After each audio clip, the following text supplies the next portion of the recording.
I found a positive drug test in my kid's bathroom. The truth destroyed our family dinner. I stood frozen in my 3 kids' bathroom, staring at the positive drug test strip laying on the counter next to the toothpaste. THC positive. My vision went red as I snatched it and stormed down the hallway toward the dining room where I could hear laughter. I slammed the test on the table between the mashed potatoes and gravy. "Which one of you is doing drawchargs?" Meal, my oldest at 17, dropped his fork onto his plate with a clatter. "Dad, what the— Don't you dare curse at me!" I roared, my face burning. "Military school applications are online. I can have you enrolled by Monday morning." Antigone, 15, went sheet white. Her hands started shaking. "Dad, please, Uncle Liam is here." She glanced nervously at my brother, who was staring intently at his plate, not moving. Gus, my youngest at 13, slowly grabbed the breadbasket and pulled it closer. "This gonna be wild," he whispered, already pulling out his phone. "Put that away," I snapped. Gus just angled it better. "It's not mine." Meal stood up so fast his chair tipped backward. "I'm trying to get a D1 scholarship. You think I'm that stupid? They drug test athletes." "Then whose is it?" I pointed at each of them like a prosecutor. "This was in your bathroom. Someone in this house is using drugs, and we're not leaving this table until someone confesses." "I've been selling my ADHD meds," Antigone blurted out, then immediately slapped both hands over her mouth. The room went dead silent. Even Gus stopped chewing his bread. "You've been what?" My voice dropped deadly quiet. "Not using! Just selling." Tears streamed down her face. "Kids pay me $50 during finals week and I needed money for," she hiccuped, "for therapy. Because you won't pay for it since you think anxiety isn't real and I should just toughen up." I staggered. "Antigone." "While we're doing confessions," Meal jumped in, his face red, "I've been failing math. I'm not graduating unless I pass summer school, and I already paid the deposit for college, so this isn't about grades." I slammed my hand on the table. Every plate jumped. Uncle Liam flinched so hard he knocked over his entire glass of water across the tablecloth. Sorry, I'm sorry," Liam mumbled, using his napkin to frantically sop up water. His hands were shaking worse than Antigone's. Sweat beaded on his forehead. "Also, I kissed Tim Morriga and I think I'm gay," Meal shouted, apparently deciding to completely implode his life. "What?" I spun back to him. "Or bi. I don't know yet, but Tim's definitely gay and we've been— Stop talking!" I held up my hand. "Just— Gus!" I whirled on my youngest. "Do you have anything to confess?" Gus, mouthful of bread, considered this. "I've been running a gambling ring for Pokemon cards at school. Made $300 last month." "Gus! What? You asked?" "This is insane." I grabbed the drug test, waving it. "One of you is lying. This didn't just magically appear. Actually," Gus swallowed his bread and pointed at the test with his butter knife. "That's not even the kind from CVS. That's from the rehab clinic on Maple Street." Everyone turned to stare at him. "What?" "I watch YouTube videos about— How do you know what rehab clinic tests look like?" I demanded, my stomach dropping. "Google exists, Dad. Plus Uncle Liam has those exact pamphlets in the basement. They fell out of his bag when—" Liam stood up so fast his entire plate crashed to the floor. China shattered, mashed potatoes splattered across the hardwood. "I can explain." His voice was barely a whisper. "The test wasn't my kids." I stared at my brother, who I'd invited to stay with us 8 weeks ago after he lost his job. Rough patch, he'd called it. Just needed to get back on his feet. "I'm trying to get clean." Liam's voice cracked, tears rolling down his face. "I test myself every week. I've been clean for 6 weeks, but I still test to make sure, and I must have left it when I used the kids' bathroom this morning because the basement toilet was clogged and—" He looked at my children's faces. Meal's mouth hung open. Antigone had stopped crying from pure shock. Gus had his phone pointed directly at Liam. "I'm sorry. I'm so sorry. I didn't want you to know. I didn't want anyone to know." "Uncle Liam," Antigone whispered, "is that why you've been going to those meetings?" He nodded, unable to speak. "And why you won't come to restaurant dinners?" Meal asked quietly. "Because your old dealer works downtown?" Liam's face crumpled. I stood in my own dining room, surrounded by the family I'd just traumatized. "I'm in recovery," Liam sobbed. "The test proves I'm—" Red and blue lights flooded through the windows. 2 officers were at the door. "We're responding to a live stream showing drug possession and minors in danger," the officer said. The officers stepped into our dining room and I couldn't move. My brain kept replaying what Gus's phone had captured. The drug test accusation. Antigone confessing to selling pills. Meal's sexuality revelation. Liam's addiction admission.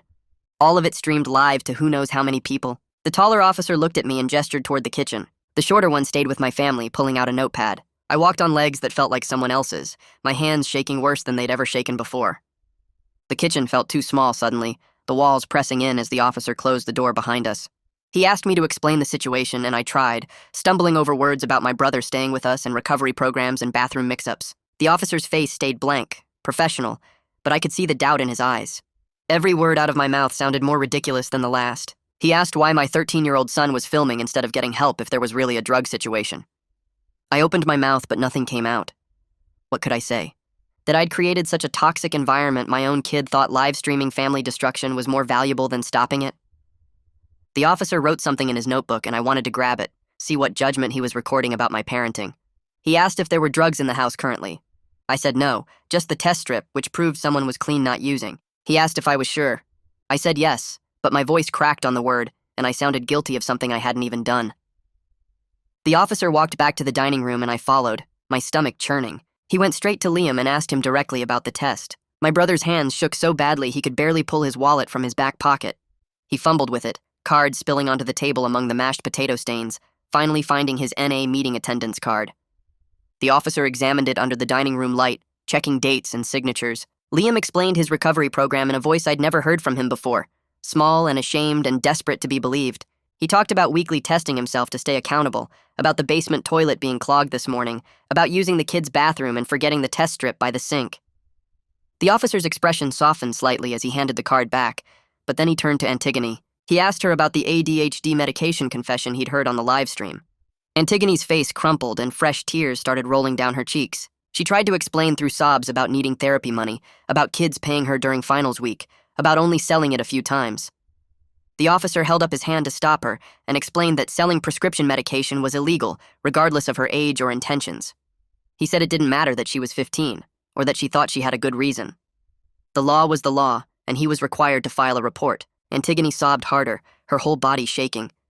The officer's voice got gentler as he recommended we get her into legitimate therapy immediately and cooperate fully with the school investigation that would definitely happen now that it was on video. He looked at me when he said that last part, like this was my fault for not getting her help before it came to this. The officers asked more questions for what felt like hours, but was probably only 60 minutes. They wanted to know about Liam's recovery timeline, about Antigone's prescription history, about how long Gus had been filming before they arrived. They asked Neil about his confession too, the math class failure, and he had to explain the whole college deposit situation while the officers took notes. Finally, they closed their notebooks and gave us warnings about family dysfunction and getting proper help and making sure the kids were safe. They said someone from the school would be contacting us, and possibly child services depending on their investigation. Then they left, and the red and blue lights disappeared from our windows. We sat in horrible silence staring at the destroyed dinner table, mashed potatoes still splattered on the floor from Liam's dropped plate, the drug test strip lying in gravy, water stains on the tablecloth. Gus finally lowered his phone, the screen going dark. He said his battery died, and I realized my youngest son had just broadcast our family's complete meltdown to his entire social media following. 3,000 people. 5,000 people, maybe more, had watched us implode. I told all 3 kids to go to their rooms. Neil stood up first, his chair scraping against the floor. Antigone followed, her face blotchy and swollen from crying. Gus grabbed 2 rolls from the breadbasket before leaving because apparently family trauma doesn't stop a 13-year-old's appetite. I sat down at the kitchen table across from Liam.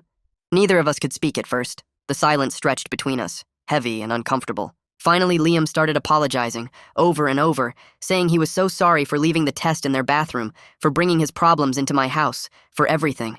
I listened to him apologize and realized I'd been so focused on controlling my kids that I'd completely missed my own brother's struggle happening under my roof. He'd been living in my basement for 8 weeks, and I never noticed he was fighting for his life every single day. Liam told me he'd been attending NA meetings every Tuesday and Thursday night.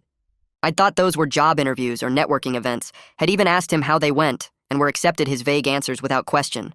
He explained he'd been clean for 6 weeks after losing his job due to missing work during his active addiction. He came to stay with us hoping a stable environment would help his recovery, but he was terrified to tell me the truth. I asked him why he didn't tell me, why he hid something so important. His answer hit me like a punch to the chest. He said he would have judged him the same way I judge my kids for not being perfect. The truth of that statement sat between us like a third person at the table, undeniable and damning. Around midnight, I went to check on each kid separately. I started with Gus because his room was closest. I knocked and pushed open the door to find him sitting on his bed, his phone plugged into the charger, refreshing the screen over and over. The video already had 3,000 views with hundreds of comments scrolling past. I watched my son's face cycle between pride at the attention and growing fear about consequences. Some comments called our family a mess. Others felt sorry for us. A few made jokes about the mashed potatoes. Gus kept scrolling, reading every single one, his expression changing with each new notification. I confiscated the phone from his hands and he protested but didn't fight me. I found Antigone sitting on her bed staring at the wall, not crying anymore but completely shut down. Her eyes didn't track me as I entered. I tried to apologize, stumbling through words about being sorry for how I reacted and not listening before. She finally looked at me and said, "I think anxiety isn't real, so why would I believe she needed therapy?" I stood there with no response that didn't prove her point completely right. I walked down the hallway to Meal's room and pushed open his door without knocking. The room was empty. His bed sat unmade, covers thrown back like he'd left in a hurry. The window stood wide open with the screen pushed out, leaning against the side of the house below. Cold air poured into the room. I crossed to the window and looked down at our backyard, seeing nothing but darkness and the fence line. My phone buzzed in my pocket. A text from Meal lit up the screen telling me he was staying at Tim's house tonight and needed space to think. My fingers hovered over the keyboard ready to type that he needed to get home right now, that running away solved nothing, that we weren't done talking. I stared at those words forming in my head and deleted them before typing. I texted back that we'd talk tomorrow. My hand shook as I hit send. I closed Meal's window and picked up the screen from outside, fitting it back into place. The house felt too quiet as I walked back through the hallway past Antigone's closed door and Gus's room where I could hear him breathing in sleep. I went to my own bedroom and lay down on top of the covers, still wearing my clothes from dinner. The ceiling fan spun above me in the darkness. I kept seeing the dining room table, the test strip landing between the mashed potatoes, my hand slamming down, making all the plates jump, Antigone's hands shaking, my voice roaring about military school before I even knew what was happening. Liam's plate crashing to the floor, mashed potatoes spreading across the hardwood in a white puddle. Every time I closed my eyes, I heard myself yelling, "Which one of you is doing drugs?" like I was interrogating criminals instead of talking to my own kids. The memory of Antigone saying "I think anxiety isn't real" played over and over. She was right. I did think that. I'd told her to toughen up when she asked for therapy, said she just needed to try harder, that everyone gets nervous sometimes. My explosive anger the second I found that test made everyone so scared they started confessing things they'd been hiding for months. Antigone selling her medication for 4 months, Meal failing math all year, even Gus's Pokemon card gambling that I never noticed. All of them carrying these huge secrets because they were too afraid to tell me. I rolled over and checked my phone. 2:47 a.m. Meal hadn't texted again. I wondered if he was actually at Tim's house or somewhere else. I wondered if Tim's parents knew he was there, or if Meal climbed through a window there too. My brain wouldn't stop making lists of everything that could go wrong. I got up and walked through the house, checking that all the doors were locked, that Antigone and Gus were still in their rooms, that Liam was downstairs in the basement. Everyone was where they should be except Meal. I went back to bed and stared at the ceiling until the sky started getting lighter outside my window. The coffee maker was halfway through brewing when my phone rang. The school principal's name appeared on the screen. I answered and she said they needed to meet that afternoon about Antigone's medication situation and Gus's live stream. Her voice sounded tired and careful, like she was picking each word. I agreed to come in at 2 o'clock, my stomach already twisting at the thought of sitting in her office. She thanked me for being cooperative and hung up. I poured my coffee and sat at the kitchen table where we'd eaten dinner last night. Someone had cleaned up the broken plate and mashed potatoes while I was checking on the kids. The tablecloth was gone, probably in the wash. I picked up my phone and looked at Meal's text again, then set it down and drank my coffee even though it burned my tongue. Meal came through the front door around 10 in the morning, looking like he hadn't slept at all. His eyes were red and his hair stuck up on one side. He dropped his backpack by the door and walked into the kitchen where I was still sitting with my second cup of coffee. We both sat down at the table without saying anything at first. He picked at a scratch in the wood surface. I wrapped both hands around my mug. Finally, he started talking, telling me he'd been seeing Tim for 3 months now. They had English class together and started talking after school, then hanging out on weekends when I thought he was at basketball practice or studying at the library. He said he was terrified to tell me because of how I react when anything unexpected happens. He used the word terrified, and I felt it like a punch. My son was terrified of me. He explained that he didn't know if he was gay or bi yet, that he was still figuring it out, but he knew he liked Tim, and that was real. I sat there listening and realized Meal had been carrying this huge part of who he was in complete secret, going to the school every day and coming home and pretending everything was normal while hiding someone he cared about. I asked him about the math class, trying to keep my voice steady instead of angry. He explained he'd been struggling since September when they started trigonometry. He didn't understand the concepts, and every time he asked the teacher for help, she told him to review the textbook. He fell further behind each week until he was failing every test. He said he was afraid to ask me for help because I always say just work harder instead of actually helping him understand things. The college deposit came from his summer job savings from working at the grocery store, money he'd been saving for a car. He paid the deposit in January thinking he'd figure out the math situation, but then it got worse and he panicked. Now he was looking at losing the money and not graduating and watching his whole future fall apart. He said all of this while staring at the table, not looking at me once. I drove to the school at 1:45 and sat in the parking lot for 10 minutes before going inside. The principal's office smelled like coffee and paper. She gestured for me to sit in one of the chairs across from her desk. She folded her hands on top of a manila folder and explained that Antigone could face suspension or even expulsion for selling prescription medication. The school board had policies about drug distribution on campus, even though Antigone claimed she only sold to kids at their houses after school. They were required to report it to the police beyond what happened last night with the officers at our house. She said the best thing I could do was get a lawyer and show the school board that we were taking serious corrective action with therapy and supervision. She recommended family counseling and individual therapy for Antigone, drug testing, and a written plan for how we'd prevent this from happening again. Her tone was professional, but I could hear the judgment underneath every word. Then she opened the folder and pulled out printed screenshots from Gus's live stream. She said several students and parents saw the video before it ended, and some had already contacted the school with concerns. Gus would face consequences for bringing negative attention to the school and violating the acceptable use policy for technology. But her main concern, she said while looking directly at me, was the family dysfunction the video displayed. She asked if the children were safe at home. She asked if there was domestic violence. She asked if anyone was abused or neglected. I answered no to everything while feeling my face burn hot. She made notes in the folder. She said she was required to document our conversation and that she'd be following up to make sure Antigone started therapy and that the family situation improved. She handed me a list of family therapists who took our insurance. I left the school and drove straight to Antigone's doctor's office. The receptionist squeezed me in for a late afternoon appointment. The doctor came in looking at her tablet, then sat down and asked why I was there. I explained that Antigone had been selling her ADHD medication to other students. The doctor's face changed completely. She asked why Antigone needed money for therapy when she already had a prescription and regular appointments. I admitted I'd refused to pay for talk therapy because I thought the medication was enough. The disappointment on her face was obvious. She didn't try to hide it. She set down her tablet and asked how long I'd been denying Antigone therapy. I said about a year, maybe longer. The doctor nodded slowly like this explained everything. She told me that ADHD medication without behavioral therapy was like giving someone crutches, but not teaching them how to walk. The medication helped Antigone focus, but didn't teach her how to manage her anxiety or develop coping strategies. She pulled up Antigone's chart and showed me notes from appointments where Antigone had asked for therapy referrals. The requests went back 14 months. The doctor had given Antigone names of therapists each time, and Antigone said she'd talk to me about it. Apparently she did talk to me, and I said no every time. The doctor wrote a letter right there supporting therapy as a medical necessity. She printed it and handed it to me, then suggested I examine why I was so resistant to my daughter getting the help she'd been begging for. She said it in a kind voice, but the words still felt like an accusation because they were true. I got home around 6 and called everyone into the living room for a family meeting. Antigone came down the stairs and sat in the armchair furthest from me, staring at the wall instead of looking at anyone. Gus bounced into the room asking if he was going to be famous from the video, if anyone at the school had mentioned it yet, how many views it got. Neil sat on the couch between where Gus plopped down and where Antigone was curled up, creating a barrier between his siblings and me. Liam hovered in the doorway to the living room like he wasn't sure if he should be included in this meeting or if it was just for the kids. I told him to come in and sit down. He perched on the edge of the other armchair, looking ready to run. I started trying to apologize for my reaction at dinner, but it came out wrong, full of justifications about being shocked and worried when I found the test. Antigone finally looked at me and said I wasn't worried. I was angry that they weren't perfect. The accuracy of that statement cut through every excuse I was trying to make. I sat there trying to find words that would fix what I'd broken, but everything that came out sounded like I was defending myself instead of actually apologizing. I kept explaining how shocked I was, how worried, how I didn't know what to think when I found that test.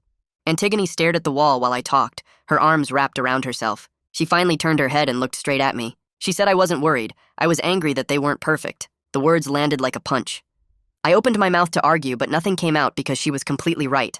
I wanted to tell her that wasn't true, but we both knew it was. The silence stretched out until Gus started bouncing his leg up and down, making the couch shake. I cleared my throat and said we needed to discuss consequences for what happened. Antigone's face went blank again.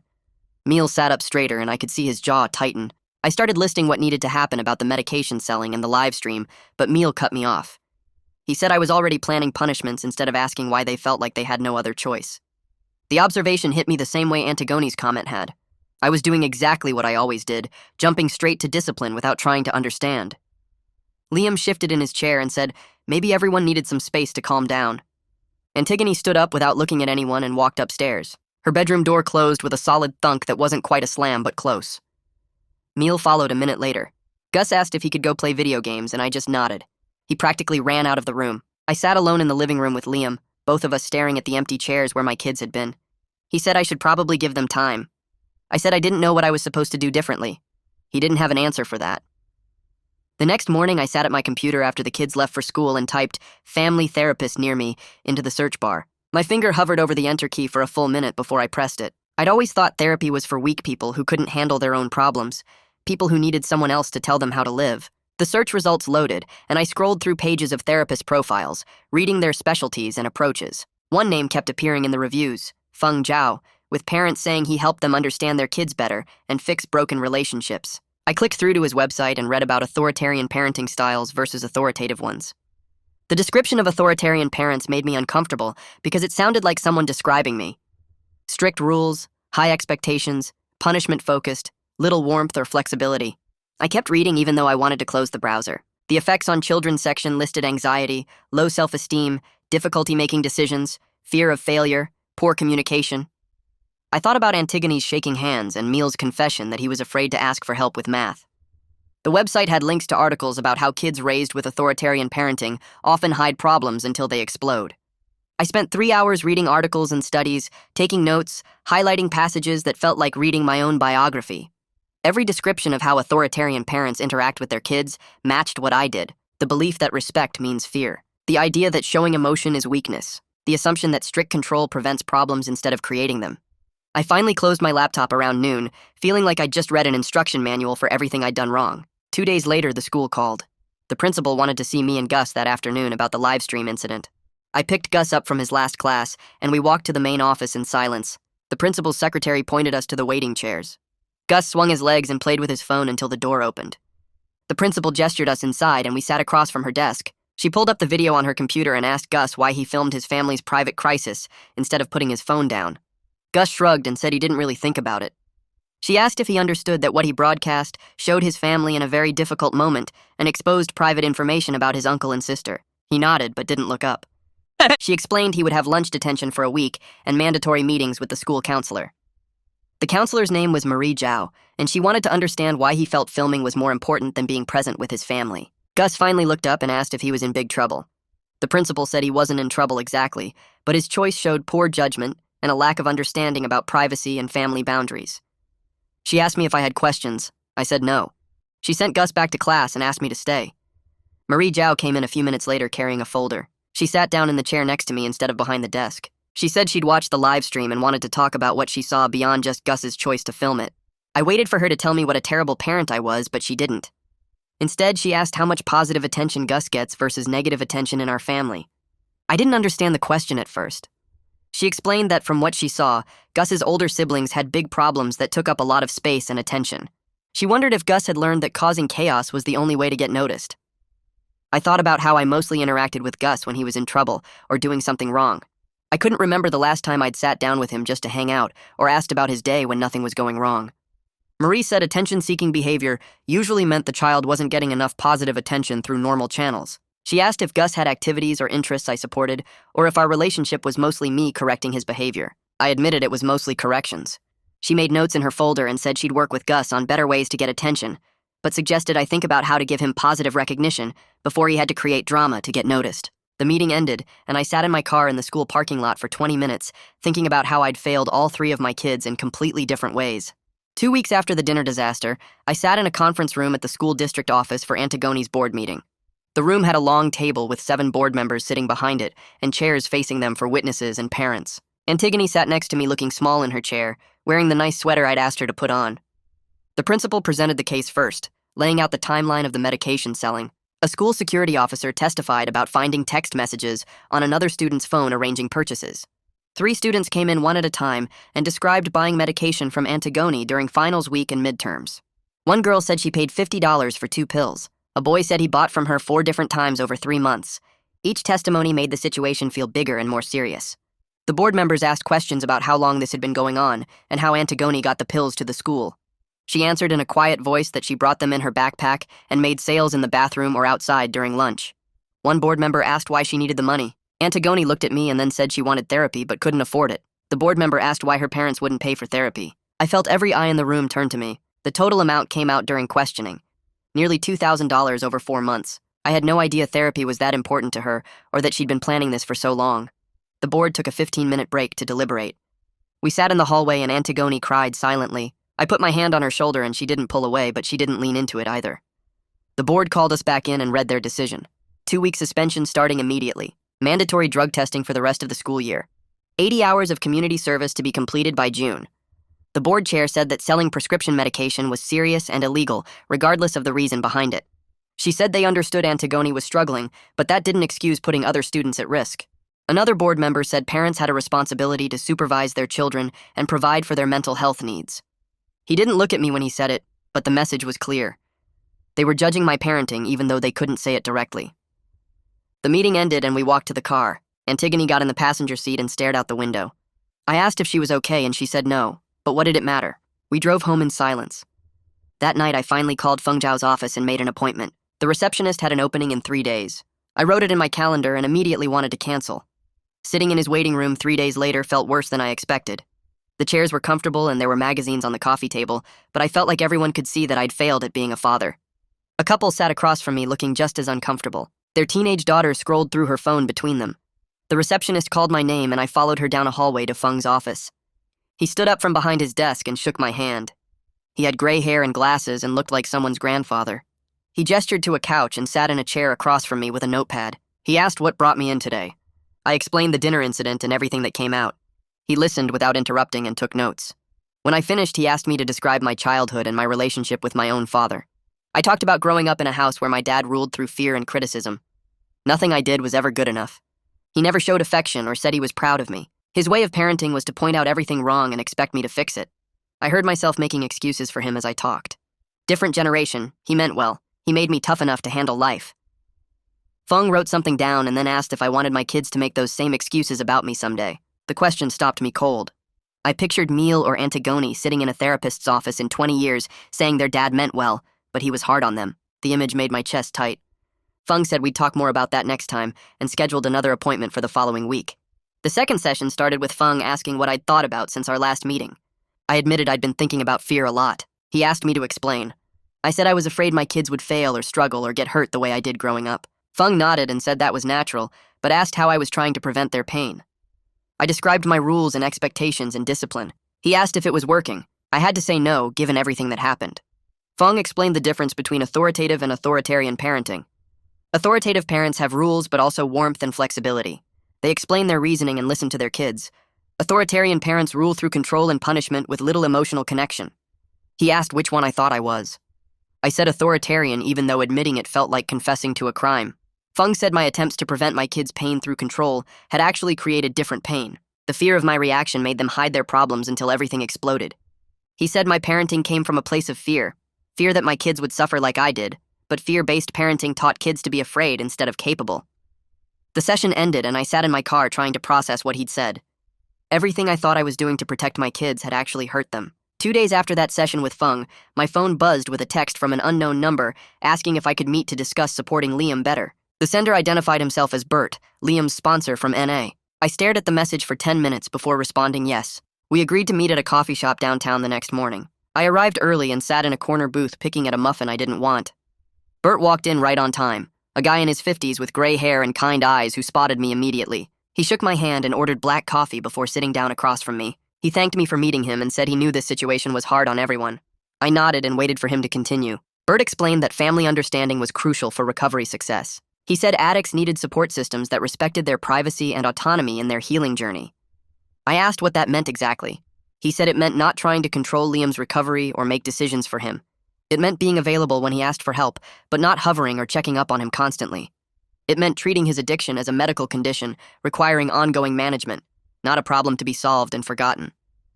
I took notes on a napkin even though I felt stupid doing it.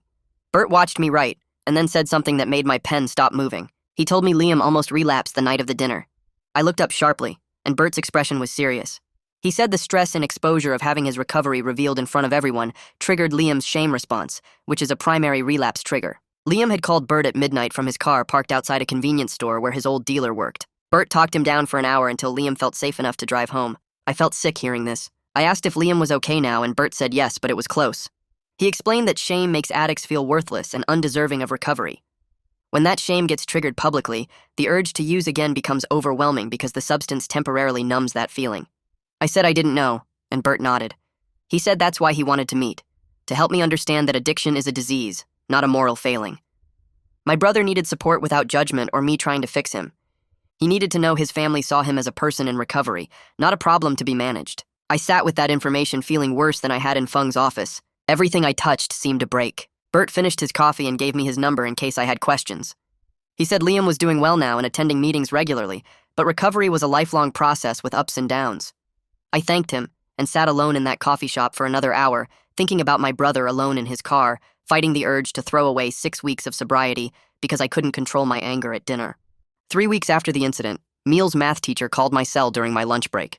I stepped outside to take it, and she introduced herself as Mrs. Harris. She said she wanted to discuss summer school options for Meal to graduate on time. Her tone was surprisingly kind, not accusatory like I expected. She said Meal was a good student who got overwhelmed and afraid to ask for help. She told me she sees this often in students from high-pressure home environments. The comment stung, but I couldn't argue with it. She explained that Meal had been struggling since January, but kept trying to handle it alone rather than asking for tutoring or extra help. When he fell too far behind, he panicked and stopped turning in work altogether because he felt like the situation was hopeless. Mrs. Harris said this pattern was common and fixable with the right support. She suggested intensive summer school starting in June, meeting 5 days a week for 6 weeks. She also recommended twice-weekly tutoring sessions and regular check-ins where Meal could ask questions without fear of judgment. I asked if she thought he could actually pass, and she said absolutely, if he had the right environment and support system. I scheduled a meeting with her and Meal for the following week to create a plan together. The meeting happened in Mrs. Harris's classroom after school on a Tuesday. Meal sat next to me looking nervous and tired. Mrs. Harris pulled out a folder with his grades and assignments, showing us exactly where he stood and what he needed to complete. She created a detailed schedule for summer school and tutoring that would get him caught up by August. I watched Meal's face as she talked and saw him relax slightly when she made it sound achievable instead of impossible. She asked him if he had questions, and he asked about the college he'd already paid a deposit to. I'd been wondering the same thing but hadn't figured out how to address it. Mrs. Harris said she'd help us contact the admissions office to explain the situation. She thought they might agree to defer his enrollment 1 semester if he completed summer school successfully. Meal looked at me and I nodded. We called the college together from Mrs. Harris's phone and spoke to an admissions counselor who was understanding about the situation. They agreed to hold his spot until January if he could provide proof of summer school completion and passing grades. Meal actually smiled for the first time in weeks. We thanked Mrs. Harris and walked to the parking lot together. In the car, Meal said he was sorry for not telling me sooner about the math class. I said I was sorry for making him afraid to ask for help. That night after dinner, I asked Meal if we could talk privately. We sat on the back porch and I forced myself to bring up Tim. I said I wanted to understand what was happening with him and his feelings. Meal looked surprised that I was asking calmly instead of yelling. He said he'd been seeing Tim since February, and they'd kissed a few times, but nothing more serious. He said he wasn't sure if he was gay or bi yet because he was still figuring things out. I nodded and tried to keep my face neutral, even though I was working hard to control my initial discomfort. Old thoughts kept pushing up about what this meant and what people would think. Meal watched me carefully, and then said he'd been terrified to come out because I'd made comments about real men and toughness his whole life. He said he didn't think I'd accept him if he wasn't exactly what I expected. Hearing him say that out loud made my chest hurt. I asked him what comments specifically, and he listed several I barely remembered saying. Things about boys who acted feminine or men who weren't athletic. Jokes I'd made about guys being soft or weak. Each example hit like a separate punch. I said I was sorry for making him feel that way. He shrugged and looked away. I told him I didn't fully understand his experience, but I loved him and wanted to support him. I said I was clearly learning as I went and would probably mess up sometimes. Meal's shoulders relaxed a little. He said he appreciated the honesty more than false enthusiasm. He said he didn't need me to suddenly become a pride parade organizer, he just needed to know I wouldn't reject him. I promised I wouldn't. We agreed to keep talking as he figured out his identity, and I worked on my outdated assumptions. It wasn't a perfect conversation, but it was honest, which felt like progress. The following week, I took Antigone to her first appointment with Yuki, a therapist who specialized in adolescent anxiety. I paid for it without complaint this time, writing the check in the waiting room while Antigone filled out intake forms. She disappeared into Yuki's office for 50 minutes while I sat reading magazines I didn't care about. When she came out, her eyes were red, but she looked calmer.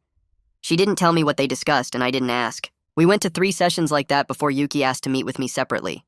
I came in on a Thursday afternoon, and Yuki invited me to sit in the same chair Antigone probably used. She had a gentle way of talking that reminded me of Feng.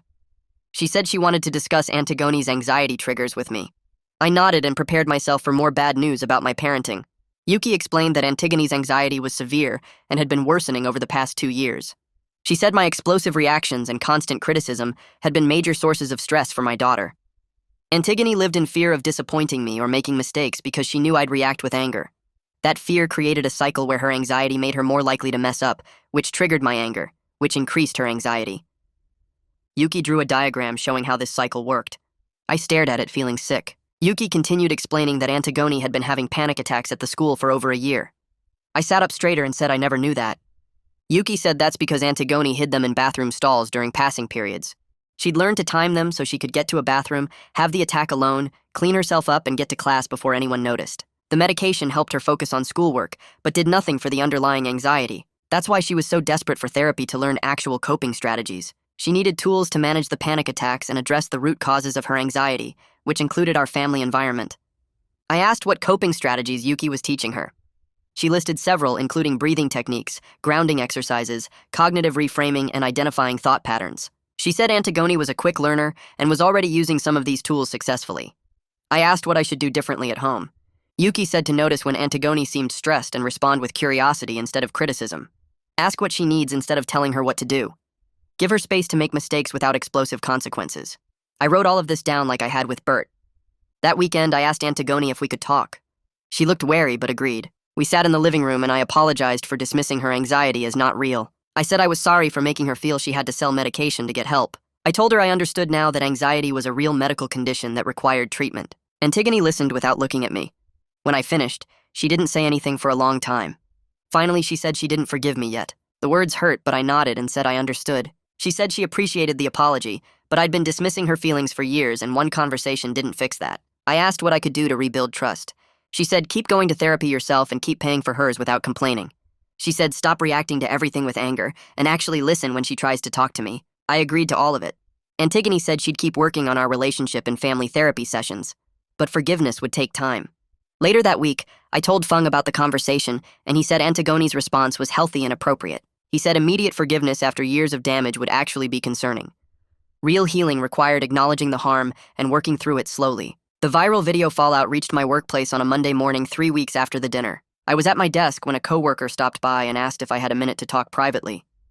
We went to an empty conference room and she showed me her phone. Her teenage son had recognized our family from Gus's live stream and shared it in their parent group chat. Now dozens of parents from the kids' schools had seen it. She said she wanted to give me a heads up because people were talking. I felt my face get hot as I watched 30 seconds of the video showing me yelling at my kids and Liam's confession. The view count was over 50,000 now. I thanked her for telling me and went back to my desk feeling exposed. An hour later, my boss called me into his office. He closed the door and said he needed to discuss personal matters affecting my professional reputation. He'd received calls from 2 clients who'd seen the video and were concerned about my judgment. He said he wasn't going to fire me, but I needed to understand that my family's dysfunction was now public knowledge, and it reflected on the company. I apologized and said I was working on the situation with therapy and family counseling. He nodded and said he hoped I'd get it sorted out. The conversation lasted 10 minutes but felt like an hour. I walked back to my desk past coworkers who definitely knew about the video based on how they looked at me. The humiliation was complete. My failures as a father were now entertainment for thousands of strangers and a liability at work. That evening, I pulled into my driveway and saw the Hendersons next door suddenly remember they needed to go inside when they spotted my car. Mrs. Henderson had been watering her garden, but she grabbed her hose and walked straight to her garage without looking my way. The next morning, I took out the trash and caught 3 neighbors standing in a cluster at the end of the street, and when they saw me, they stopped talking immediately and scattered like I had a disease. At the grocery store on Saturday, I ran into Coach Phillips from Meal's old soccer team in the cereal aisle. He looked at me, looked away fast, and pushed his cart in the opposite direction, even though he was heading toward the checkout. The cashier, who usually made small talk with me, kept her eyes down the whole transaction and didn't say a single word beyond the total. Walking through the parking lot, I heard 2 women whispering behind me and caught the words, "that video," and "those poor kids," before they noticed me turning and went quiet. The public shame felt like wearing a sign around my neck that said I was a bad father, and everywhere I went, people either stared with pity or pretended I didn't exist. By Sunday, I started ordering groceries for delivery because I couldn't handle one more person's judgment or fake sympathy. On Monday afternoon, I sat in Marie's office waiting while she finished her session with Gus. When my son came out, Marie asked if I could stay for a few minutes to discuss something important. She closed the door and explained that Gus had been very open in their sessions about why he filmed the dinner. He told her that chaos was the only time I gave him my full attention, that normally I was either yelling at Meal about college or dealing with Antigone's problems or working late. Marie said Gus felt invisible most of the time, like the family forgot he existed unless he did something dramatic or got in trouble. The gambling ring at the school started because he wanted to feel smart and important, like his older siblings, and filming the dinner was his way of making sure someone noticed him, even if it meant negative attention. She showed me notes from their sessions where Gus had drawn pictures of our family with himself tiny in the corner, while everyone else was big and fighting. Marie explained that both the gambling and the live stream were bids for recognition from a kid who felt overlooked and unimportant in his own home. That conversation hit me like a truck, because I realized I barely knew what Gus did with his free time or who his friends were. I could tell you every detail of Meal's scholarship applications and Antigone's therapy schedule, but I couldn't name Gus's favorite subject or what he wanted to be when he grew up. Marie suggested I start weekly one-on-one time with Gus doing activities he chose, not what I thought he should do. The first Saturday I asked him what he wanted to do, and he looked suspicious, like I was setting up a trap. He picked going to the comic book store downtown, and we spent 2 hours there while he showed me different Pokemon cards and explained the game rules. I had to fight every urge to criticize how he spent his money or tell him he should read real books instead. The next week he wanted to get ice cream and walk around the park, and I managed to just listen while he talked about a kid at the school who was mean to him. The third week we went to the arcade, and I watched him play games for an hour without once suggesting he should be doing homework instead. It felt wrong at first because I was so used to every interaction being about correcting or teaching, but slowly Gus started actually talking to me about real things instead of just giving one-word answers. A month into our weekly time together, Gus admitted during one of Marie's sessions that he started the Pokemon gambling because he wanted to feel important and smart like Meal and Antigone. He said Meal got attention for sports and grades, and Antigone got attention for her problems, but nobody paid attention to Gus unless he caused trouble. The money from gambling made him feel powerful, like he was good at something and people respected him even if it was kind of scared respect. Marie worked with us to develop a plan where Gus would return all the money he won to the kids he took it from, and he'd write apology letters explaining what he did was wrong. She also helped us figure out ways for Gus to feel recognized that didn't involve breaking rules, like letting him help me with projects around the house or asking his opinion on family decisions. Gus agreed to the plan but said he was scared the kids at the school would hate him after he gave the money back. I told him doing the right thing was hard, but it was better than living with guilt, and I was proud of him for being brave enough to make it right. 6 weeks after the disaster dinner, I decided we should try another family meeting. I thought maybe we'd all grown enough to actually communicate without everything falling apart.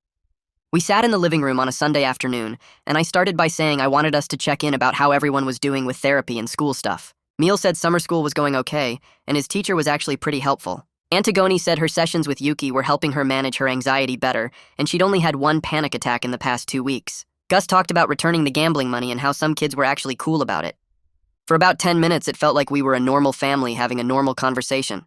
Then I made the mistake of asking if anyone had concerns they wanted to discuss, and Antigone brought up how I still got visibly uncomfortable when Meal mentioned Tim. I got defensive immediately and said I was trying my best, and Meal jumped in saying trying wasn't the same as accepting. I felt my voice getting louder as I explained that this was all new to me, and they needed to give me time. Antigone shut down completely and stopped talking. Gus pulled out his phone. Liam tried to mediate, but I snapped at him that this was about my kids, not him. Within 15 minutes, we were right back to the old pattern of me trying to control everything, the kids going silent or defensive and everyone walking away frustrated. I sat alone in the living room afterward, feeling like a complete failure who couldn't even manage one successful family conversation. The next day in my session with Feng, I told him about the failed meeting and how discouraged I felt. He nodded like he'd expected this and said that change takes time and setbacks are totally normal parts of growth. He explained that my expectation of quick fixes was part of the authoritarian mindset I was trying to break, that I still wanted to solve problems immediately and check them off a list.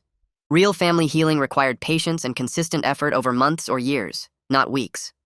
Feng said the fact that we even attempted another meeting showed progress, and the fact that I recognized the old patterns emerging meant I was becoming more aware. He reminded me that I'd spent 17 years parenting one way, so 6 weeks of therapy wasn't going to magically transform everything. The goal wasn't perfection, but gradual improvement, and I needed to give myself and my kids grace for the stumbles along the way.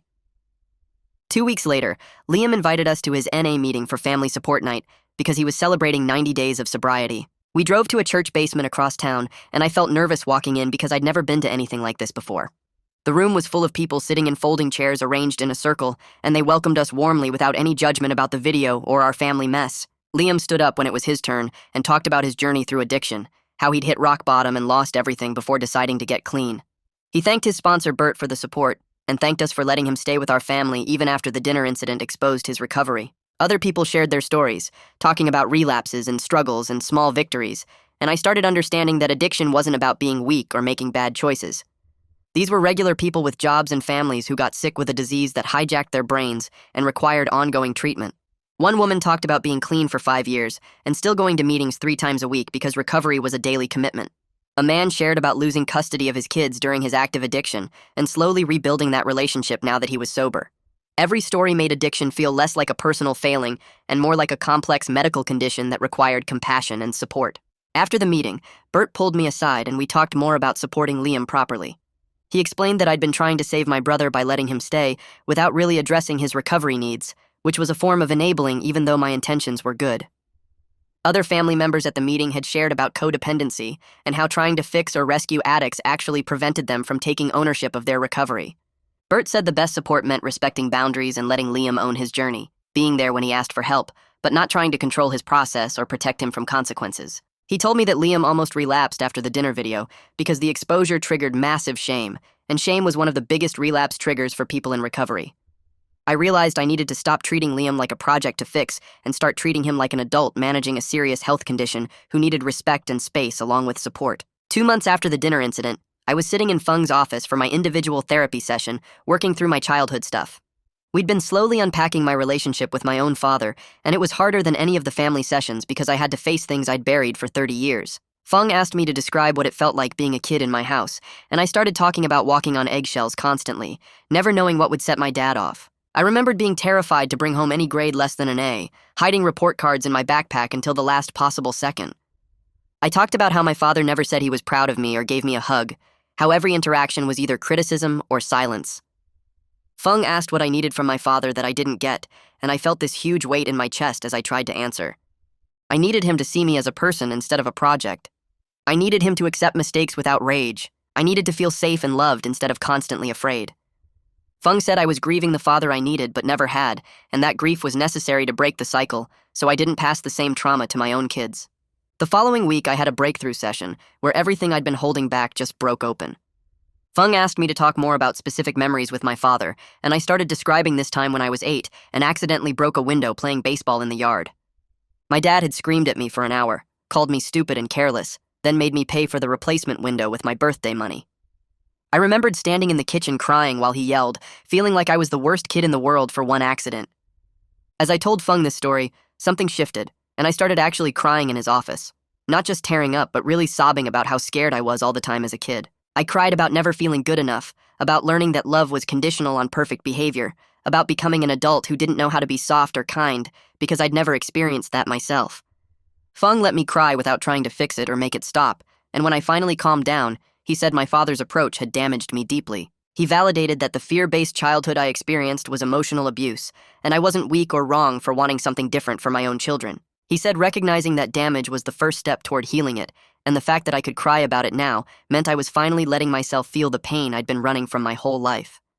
The school year ended on a Friday in mid-June, and I drove Neil to his first summer school session on Monday morning at 7. He looked nervous walking into the building carrying his backpack and a coffee I'd bought him at the drive-thru. I watched him disappear through the doors and realized I hadn't yelled at him once during the car ride, hadn't lectured him about working harder or being more responsible. Antigone finished her last community service hour that same week at the food bank downtown, sorting donations into bins for 4 hours every Saturday for 2 months. She came home tired but seemed lighter somehow, like completing the requirement lifted something heavy off her shoulders. I picked her up each week and we'd stop for smoothies on the way home, not talking much but just being together without fighting. Her suspension ended and she returned to the school for final exams, texting me updates about each test instead of hiding her grades like before. Yuki told me during one of our parent check-in sessions that Antigone was practicing breathing exercises when she felt panic starting, actually using the coping tools instead of just pushing through until she broke down in a bathroom stall. I asked Antigone about it at dinner one night, and she showed me the technique, breathing in for 4 counts and out for 6, and I tried it with her, even though it felt awkward and forced at first. Neil asked if he could bring Tim over on a Saturday afternoon in early July, and my stomach clenched when I said yes, but I forced myself to sound normal about it. Tim arrived at 2 carrying a bag of chips and wearing a band shirt I didn't recognize, shaking my hand with a firm grip and looking me in the eye. I offered them drinks and snacks, trying to act like I had friends over all the time instead of standing in my kitchen feeling completely out of my depth. They went to Neil's room to play video games and I could hear them laughing through the door, and I realized my son sounded happy in a way I hadn't heard in months. Tim stayed for dinner and told a funny story about his summer job at the movie theater, and Antigone asked him questions about the new releases, while Gus showed him his Pokemon card collection. I watched Tim interact with my kids naturally, and saw how Neil kept glancing at him with this soft expression, and something in my chest loosened slightly. After Tim left, Neil hugged me in the kitchen and said thanks for being cool about it, and I hugged him back even though cool wasn't the word I'd use for my internal panic. Antigone had a bad anxiety day in late July where she couldn't get out of bed for school, texting me from her room that her chest hurt and she couldn't breathe right. I remembered what Yuki taught me about validation instead of dismissal, so I sat on the edge of her bed and told her I believed her symptoms were real and we'd figure it out together. She cried and I just stayed there, not trying to fix it or tell her to toughen up, just present while she worked through the panic attack using her breathing exercises. We called Yuki together and did a phone session right there in her bedroom, and afterward Antigone said she felt like she could try going to the school for afternoon classes. I drove her at lunchtime and walked her to the office to sign in late, and the secretary gave us a knowing look but didn't ask questions. Yuki told me later that my response during that episode probably prevented a bigger crisis, that Antigone felt safe enough to ask for help instead of hiding and making it worse. Marie scheduled meetings with me and Gus throughout June to create the repayment plan for his gambling money. We sat in her office with a spreadsheet showing every kid he'd taken money from and how much he owed each one. Gus had to use his allowance and birthday money to pay everyone back in installments over 3 months, and Marie supervised him writing individual apology letters to each kid, explaining what he did and why it was wrong. I watched him struggle with the letters, erasing and rewriting multiple times because Marie wouldn't let him use generic language or make excuses. One kid's parents called me angry about the whole situation, and I apologized and explained what we were doing to address it, feeling my face burn with shame over my son's actions. Gus handed out the last payment and apology letter in August, and he came home quiet and subdued in a way that seemed genuine instead of performed. Marie told me in our final meeting that the process was hard for him but necessary, that he learned more from making real amends than any punishment I could have given. Feng recommended a parenting support group that met Thursday nights at the community center, and I forced myself to go, even though walking into that room full of strangers felt worse than my first therapy session. There were 8 other parents sitting in a circle with coffee and cookies on a table in the corner, and the facilitator asked everyone to share one struggle they were facing.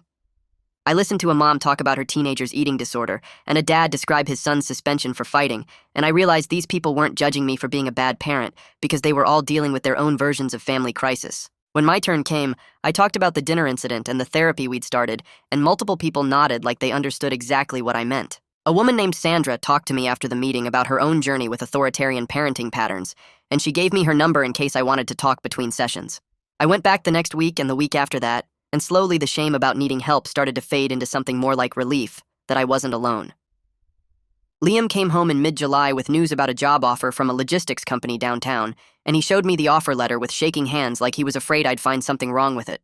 The position paid decent money, and the hiring manager knew about his recovery because Liam had been honest during the interview, and they were willing to work around his NA meeting schedule. I told him I was proud of him and watched his face crumple with emotion, and he admitted he'd been terrified I'd criticize the job or tell him it wasn't good enough. We talked about his apartment search, and I helped him look at listings online, and I realized our relationship had shifted from me trying to manage his life to me supporting the choices he was making for himself. He moved into a 1-bedroom place in August after 3 months of living in our basement, and the whole family helped him move his stuff in one Saturday afternoon. Liam seemed lighter in his own space, and when he left our house that night, he said he'd see us at Sunday dinner, making it clear he was choosing to stay connected instead of just being stuck with us. Meal's summer school teacher called me in early August to say he'd passed the class with a B, which meant he was officially cleared to graduate and start college in January. She told me Meal had asked for extra help multiple times and stayed after class to work through problems he didn't understand, showing initiative she wished more students displayed. I asked what changed from the regular school year, and she said she thought Meal felt safer asking questions now, like he wasn't afraid of being judged for not knowing something. I met Meal at the school after his final exam and took him out for lunch to celebrate, and he talked about his college plans without the fear and stress that had surrounded the topic for months. He seemed genuinely excited about starting in January instead of devastated about the delay, and I realized the extra time had given him space to figure out what he actually wanted instead of just doing what he thought I expected. Our family therapy sessions with Feng shifted in August from crisis management to actual skill building, and we practiced communication exercises that felt awkward and forced at first. Feng taught us active listening where we had to repeat back what the other person said before responding, and it slowed down our arguments enough that we could actually hear each other instead of just reacting. Antigone brought up something that bothered her about my criticism, and I managed to listen without getting defensive, then acknowledged her feelings before explaining my perspective. We weren't perfect, and sometimes sessions still got tense when old patterns emerged, but we were having real conversations instead of explosive fights that ended with slammed doors. Feng pointed out our progress during one session, noting that we'd gone 3 weeks without a major blow-up and were addressing problems before they became crises. Antigone stopped me in the hallway one night in late August and said she wanted to tell me something. I braced myself for bad news, but she just said she was proud of me for going to therapy and working on myself, and the words hit me harder than any criticism she'd ever given. She said she could see I was trying to change, even though it was obviously hard for me, and she appreciated the effort I was putting in. I stood there in the hallway not knowing what to say, and she hugged me quickly before going back to her room. I went to my own room and sat on the bed replaying her words, and I realized that might have been the best thing any of my kids had ever said to me.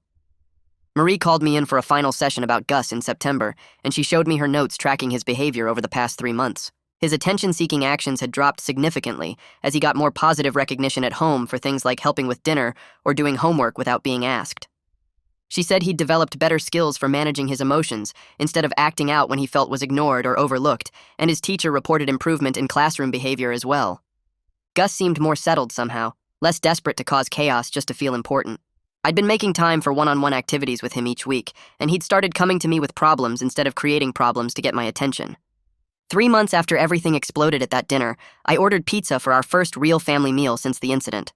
Nobody wanted to risk another cooking disaster and the stress that came with it, so I called in 3 large pizzas and breadsticks and told everyone to show up at 6.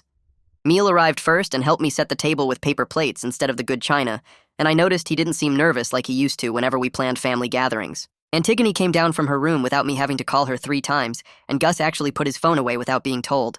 Liam showed up right at 6 carrying a 2-liter of soda, and we all sat down at the same table where everything had fallen apart months ago.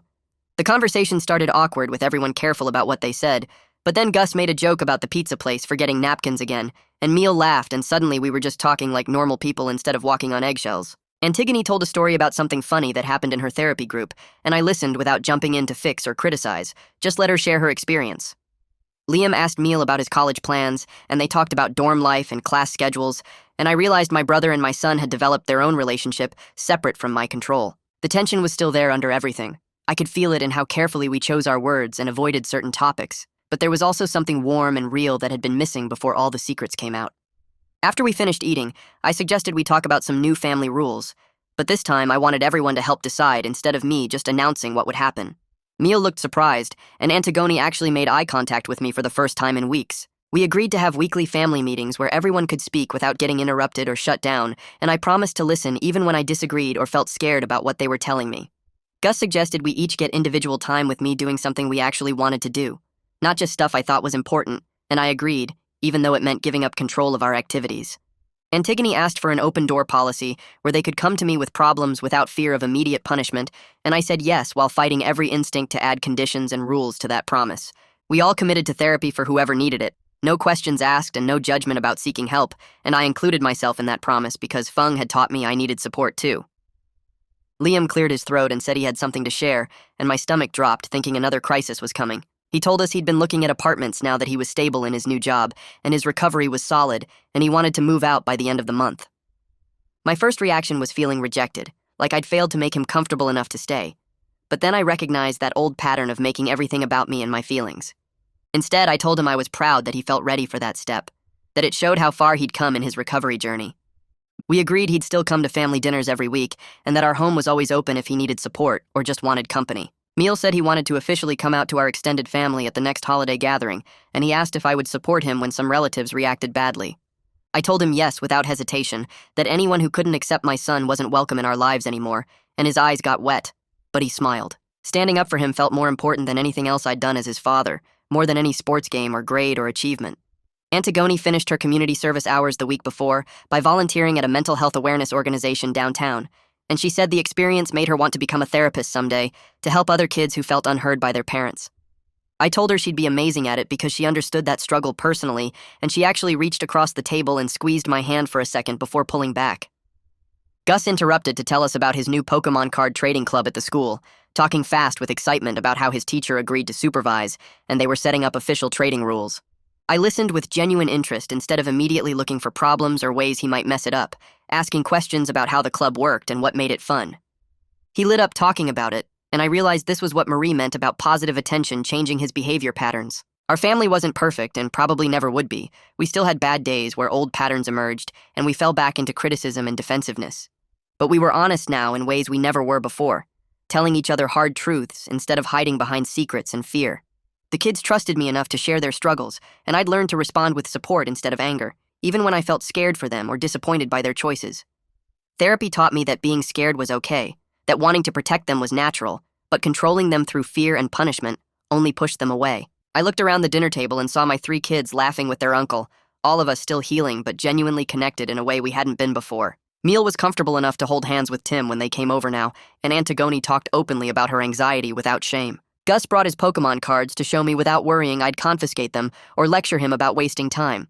Liam attended his meetings and called his sponsor when he struggled, and he trusted us enough to share when recovery got hard instead of hiding and suffering alone. The viral video that exposed our dysfunction ultimately forced the honesty we desperately needed, and while the journey had been painful and humbling, we were building something real and lasting together.